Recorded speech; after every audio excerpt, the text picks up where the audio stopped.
ایک ایسا شخص جس کو شب قدر جیسی عظمتوں والی رات میں بھی اللہ تعالی معاف نہیں کرے گا۔ شب قدر کوئی عام رات نہیں ہے، شب قدر وہ عظمتوں والی رات ہے کہ جس کے لیے روایات میں یہ الفاظ نظر آتے ہیں کہ شب قدر وہ رات ہے کہ جس طرح سال میں رمضان کا مہینہ تمام مہینوں کا سردار ہے اور جس طرح دنوں میں تمام دنوں کا سردار جمعہ ہے اور اسی طرح تمام راتوں میں سب راتوں کی سردار شب قدر ہے۔ اور یہ شب قدر وہ رات ہے کہ جس میں اللہ تعالیٰ نے اپنے کلام قرآن کریم کو نازل فرمایا۔ یہ شب قدر وہ رات ہے کہ جس شب قدر میں اللہ تعالیٰ اپنے تمام ملائکہ کو زمین کی طرف نازل فرماتا ہے۔ اور یہ شب قدر وہ رات ہے کہ جس رات میں انسان کی تقدیر لکھی جاتی ہے، یہاں تک کہ روایات میں آیا کہ یہ وہ رات ہے کہ جس رات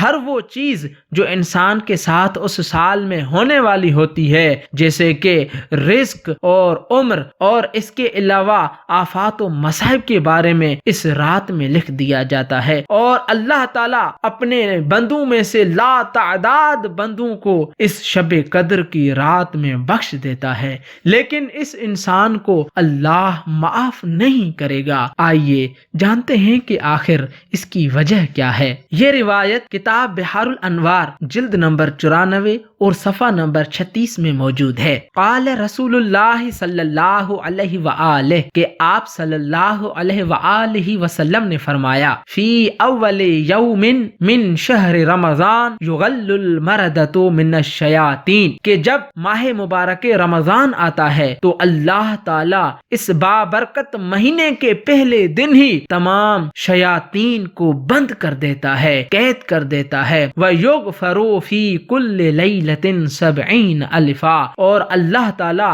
اس بابرکت مہینے میں ہر ایک رات میں اپنے 70 ہزار بندوں کو معاف فرماتا ہے۔ فَإِذَا كَانَ فِي لَيْلَةِ الْقَدْرِ غَفَرَ اللَّهُ بِمِثْلِ مَا غُفِرَ فِي رَجَبٍ وَشَعْبَانٍ وَشَهْرِ رَمَضَانَ إِلَى ذَلِكَ الْيَوْمِ، اور جب اس ماہ مبارک رمضان کی قدر والی رات آتی ہے تو اس قدر والی رات میں اللہ تعالی ماہ مبارک رجب، شعبان اور رمضان کے پہلے دن سے لے کر شب قدر والے دن تک جتنی تعداد میں اپنے بندوں کو بخشتا ہے، اتنی ہی تعداد میں اللہ تعالی صرف اس رات میں اپنے بندوں کو بخش دیتا ہے۔ الا رجل بینہ وبین اخیہ شحنا، لیکن اللہ تعالی اس شخص کو کبھی نہیں بخشے گا، وہ شخص کہ جو اپنی دل میں کسی مومن بھائی کے بارے میں کینہ و بغض رکھتا ہو تو اللہ تعالی ایسے شخص کو کبھی معاف نہیں کرے گا۔